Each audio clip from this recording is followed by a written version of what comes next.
Hi friends, ಎಲ್ಲರಿಗೂ ನಮಸ್ಕಾರ. ನಾನೊಂದು ಹಸುವೆಯನ್ನು ತೋರಿಸ್ತಿದ್ದೆ ನೋಡಿ.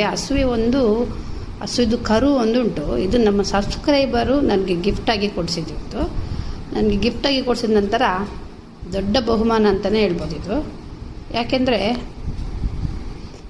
ನನಗೆ ಸಬ್ಸ್ಕ್ರೈಬರ್ ಕೊಡಿಸೋದು ಅಂದರೆ ತುಂಬಾ ಖುಷಿ ವಿಷಯ. ಒಂದು ಸಬ್ಸ್ಕ್ರೈಬರ್ ನಮ್ಮನ್ನು ಗುರ್ತ ಹಿಡಿದು ಕೊಡಿಸೋದು ಅಂದರೆ ಅದು ತುಂಬ ತಮಾಷೆ ವಿಷಯ ಏನಲ್ಲ, ತುಂಬ ಸೀರಿಯಸ್ ವಿಷಯ, ಒಂದು ಖುಷಿ ವಿಷಯ. ಇದನ್ನು ಎಂಥ ವೀಡಿಯೋ ಮಾಡ್ತಾಯಿದ್ದೀನಿ ಅಂದರೆ ಇದನ್ನು ಇಟ್ಟು ಪೂಜೆ ಮಾಡೋದಾ ಇಲ್ಲ ಶೋಕೇಶಲ್ಲಿ ಇಡೋದಾ ಅಂತ ಗೊತ್ತಾಗೋದಿಲ್ಲ. ನಮ್ಮ ಹಿಂದೂ ಸಂಸ್ಕೃತಿಯಲ್ಲಿ ನಾವು ಗೋವನ್ನು ತುಂಬ ಪೂಜೆ ಮಾಡ್ತೀವಿ, ಗೌರವಿಸ್ತೀವಿ, ಪೂಜೆ ಮಾಡಿಸ್ತೀವಿ. ಆದರೆ ಇದನ್ನು ಎಂಥ ಮಾಡೋದು ಅಂತ ಗೊತ್ತಾಗ್ತಾಯಿಲ್ಲ. ಇದನ್ನು ನೀವು ನೋಡುವಾಗ ನೋಡಿ, ಲಕ್ಷ್ಮಿ ಮತ್ತು ಗಣೇಶ ಎಲ್ಲ ಸಹ ಇದ್ದಾರೆ. ಒಂದು ಕರು ಹಾಲು ಕುಡಿತಾ ಉಂಟು, ಒಂದು ಹಸು ಉಂಟು. ಅದರಲ್ಲಿ ಕುತ್ತಿಗೆಯಲ್ಲಿ ಗಂಟೆ ಉಂಟು, ತಲೆಯಲ್ಲಿ ಕಿರೀಟ ಉಂಟು. ಇಷ್ಟು ಒಳ್ಳೆಯದುಂಟು. ಇದನ್ನು ಏನು ಮಾಡೋದು ಅಂತ ಗೊತ್ತಾಗದೆ ನಾನು ನಿಮ್ಮ ಹತ್ರ ಕಮೆಂಟಿಗೋಸ್ಕರ ಕೇಳ್ತಿದ್ದೀನಿ. ನೀವು ಯಾರಾದರೂ ನೋಡಿ ನಿಮಗೆ ಇದ್ರ ಬಗ್ಗೆ ಗೊತ್ತಿದ್ದರೆ ನನಗೊಂದು ಕಮೆಂಟ್ ಮಾಡಿ.